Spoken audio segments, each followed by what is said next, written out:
Gente, vocês sabiam que o Caatinga está fazendo 25 anos? Nossa, que bom!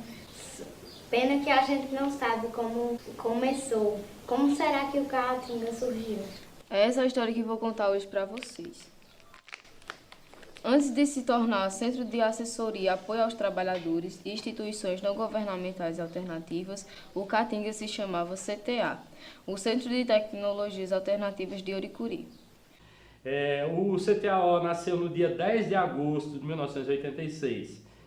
Nesse princípio, nós tínhamos pouquíssimo dinheiro, não tínhamos carro, nós ficamos 2 anos e meio apenas com a bicicleta e todo o trabalho era realizado nas propriedades mais próximas ali de onde é nossa sede rural hoje, né, que é na Lagoa do Urubu. E também com alguns agricultores que vinham de suas propriedades mais distantes. Quando iniciou, nós fomos convidados por uma pequena equipe, que o Caatinga começou com uma pequena equipe que chegou aqui com essa ideia de fazer um trabalho diferente aqui no nosso meio.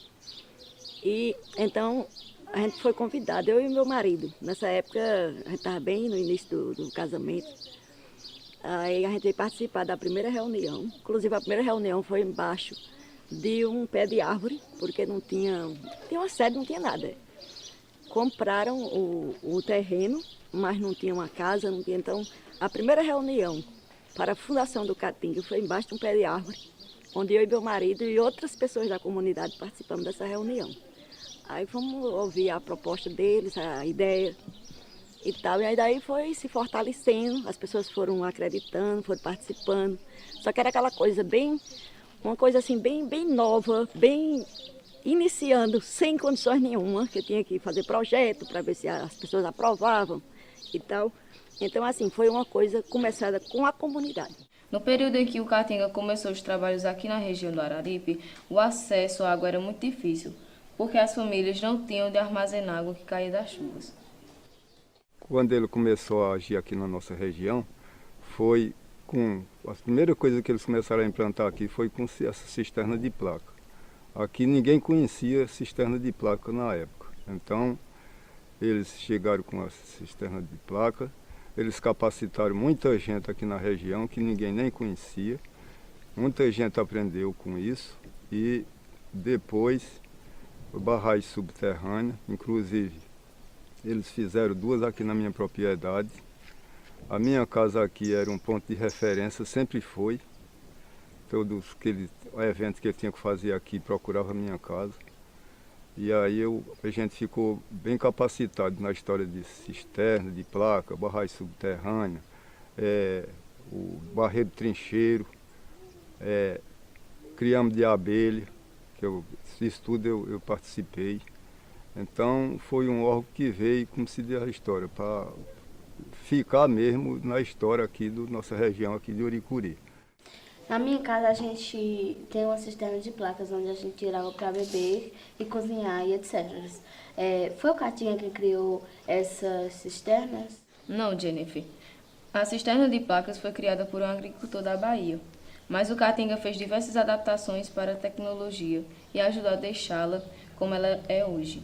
Mas os técnicos do Caatinga, junto com os agricultores, desenvolveram e adaptaram tecnologias como a canga, barreira trincheira e a barragem subterrânea. Eu comecei a trabalhar lá nessa barragem, deixei lá o outro local onde eu trabalhava e vim trabalhar na barragem subterrânea, né? Eu produzo o feijão, milho, a cana, a tomate, o alface, o coentro, o pimentão, pimenta, o alho, o pepino, o melão, a melancia, tudo isso eu planto lá.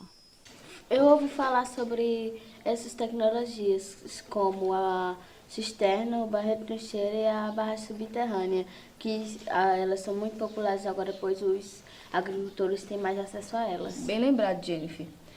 E o Caatinga também tem trabalhado com essas tecnologias e ajudando as famílias agricultoras a acessarem outras políticas de governo. Então, se a gente for enumerar, hoje já são várias políticas que foram construídas a partir dessa participação da sociedade civil. Eu diria também que um aspecto muito importante dessa atuação do Caatinga e de outras organizações também ligadas à ASA e ligadas a ANA, Articulação Nacional de Agroecologia, é o trabalho também de formação política das lideranças comunitárias. Então são vários os espaços hoje de construção de políticas públicas existentes. Conselhos tem vários, né? Fóruns, redes e claro que as ONGs elas participam desses espaços, mas o papel delas fundamentais não é de estar dentro desses espaços. Elas podem estar, quando estão, dão a sua contribuição qualificada, mas principalmente ajudar nessa formação política e social das lideranças comunitárias para atuar com qualidade, né, e resultados dentro desses espaços de políticas públicas. Essa história do Caatinga parece com a chuva quando cai no sertão. Renova a esperança, feito a música de Luiz Gonzaga, que é mais ou menos assim.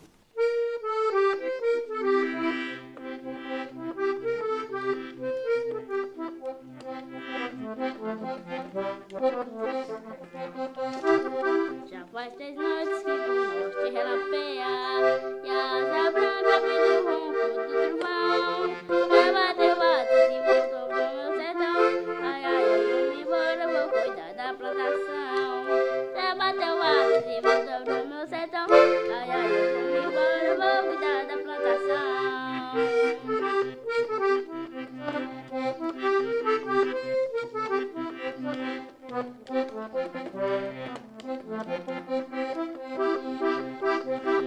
Nasci café, desertão da minha terra, mas felizmente Deus agora se lembrou de mandar chuva pra esse sertão sofredor, sertão das mulheres sérias, dos homens trabalhadores. De mandar chuva pra esse sertão sofredor, sertão das mulheres sérias, dos homens trabalhadores.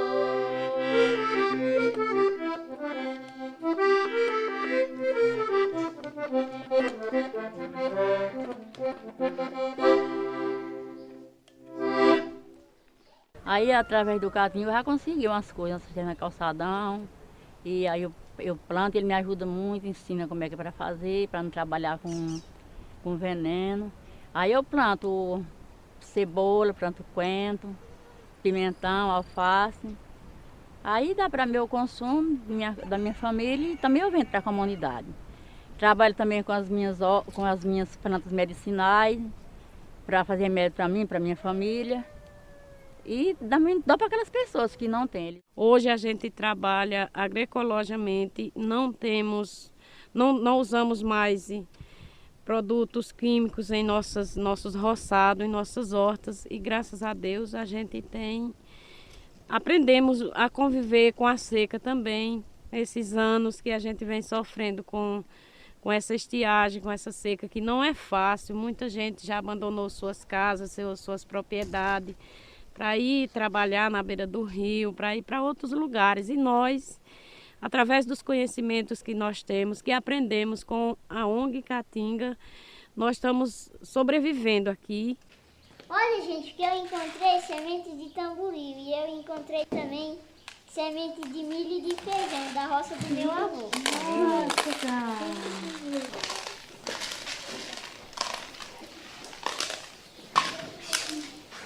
Por falar em sementes, as sementes crioulas também fazem parte da história do Caatinga. Sem a semente não existe vida, essa aqui é a verdade. E temos que primar pela semente de boa qualidade, aquela semente que nós chamamos de semente crioula, porque é a semente da origem de nossos antepassados, né? Tem que valorizar essa questão da cultura da semente, porque ela é tudo para a nossa vida. Nós temos que reconhecer de que a semente ela tem que ter, além da qualidade genética em si, ela tem a questão da germinação e a qualidade em si da segurança alimentar. Muitas das vezes o agricultor ele é do campo, ele utiliza as árvores do campo, mas ele não conhece a semente, que não é o caso da semente do mandacaru, que essa daqui ela é bem pequenininha. O agricultor, ele, quando é na época da seca, ele vai lá, ele corta o mandacaru para dar para os animais, mas ele não conhece a semente do mandacaru. Então, essa é uma das importâncias que tem da gente estar coletando semente. Não a gente só viver no dia a dia convivendo ali juntamente e conhecendo as árvores, mas saber identificar também as sementes de cada uma delas. Na minha casa a gente guarda as sementes para no período chuvoso plantar. A gente cria bode, galinha, planta, nós tem horta e todo mundo ajuda, eu, pai, mãe, minha irmã. E também nossa comida é diversificada. E hoje eu venho desenvolvendo um trabalho na parte da agroecologia, onde nós desenvolvemos vários experimentos, né, dentro da agricultura sem uso de fogo, né, trabalhando na questão do plantio, trabalhando com pequenos animais, galinha, né, caprinos, e desenvolvendo também a questão da parte de estar buscando também desenvolver uma segurança alimentar dentro da parte, né, de estar plantando as culturas que são, né, para o próprio consumo e também para a própria criação de pequenos animais para tentar manter nos períodos de estiagem. Eu aprendi a fazer a horta na escola e ajudo meu pai e minha mãe fazendo a horta em casa. Lá nós plantamos várias coisas, como cenoura, alface, coentro e entre várias outras coisas. Na escola, onde você estuda? Eu estudo na Escola Rural Oricuri, na ED, que desenvolve um ensinamento muito fundamental para as pessoas que estudam nela. A Escola Rural ela teve essa proposta interessante de convivência com o semiárido, na proposta de educação, e aí essa proposta ela já está disseminada. E aqui hoje eu me encontro na Escola da Agrovila, que é uma filial à Escola Rural. Então a gente aprendeu todas as práticas e teoria que a gente aprendeu na Escola Rural, a gente achou por importante de estar disseminando nas outras escolas. E aí a Escola da Agrovila é uma escola assim que tem um foco hoje, né, nessa questão da educação contextualizada, onde a gente trabalha as crianças e elas já começam a levar os conhecimentos da escola para casa e de casa para a escola. Então tem essa troca. O semiárido é viável para toda a região, desde que a gente comece a fazer essas práticas de convivência com o semiárido, que aí a gente tem muitas práticas na escola, e aí eu destaco aqui principalmente assim, uma prática da água, que é a importância da água, e a questão do manejo do solo. Então isso é fundamental para a nossa região e é possível conviver aqui na região sem precisar sair para outras regiões atrás de conhecimento e também de sobreviver. Essa escola ela instrui, oferece e trabalha as tecnologias alternativas de convivência com o semiárido, onde as crianças aprendem a gerenciar os recursos hídricos, utilizar a cisterna de placa para armazenar a água da chuva para o período de estiagem, o período mais difícil para ter água para beber e cozinhar. Também aprendem quais são os animais que são viáveis para se criar aqui no sertão nordestino. Aprendem a valorizar mais os recursos naturais, cuidar da água, cuidar da terra, conservar e preservar os recursos naturais que ainda nos restam.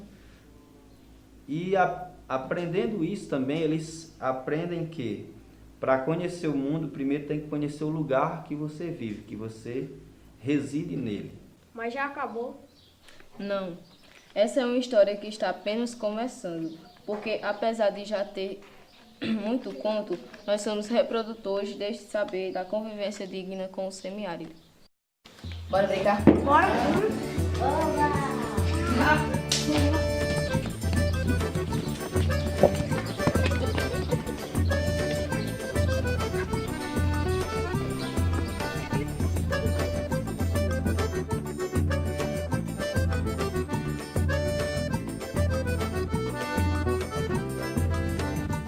Meu Nordeste, terra amada, terra da mulher rendeira, do coco da embolada e da velha benzedeira. Nesta terra abençoada, quero minha vida inteira. Por ordem celeste, eu sou do Nordeste, sou cabra da peste, tudo aqui tem. Canta o violeiro, a boia, o vaqueiro e o bom sanfoneiro, toco cheio. Por ordem celeste, eu sou do Nordeste, sou cabra da peste, daqui tem. Canta o violeiro, a boia, o vaqueiro e o bom sanfoneiro toca cheio. Não há nada mais bonito do que se ouvir no sertão o sabiá sonoroso cantando sua canção, e se vê o sol brilhante cobrindo a face do chão. Por ordem celeste eu sou do Nordeste, sou cabra da peste, tudo aqui tem. Canta o violeiro, a boia, o vaqueiro e o bom sanfoneiro toca cheio.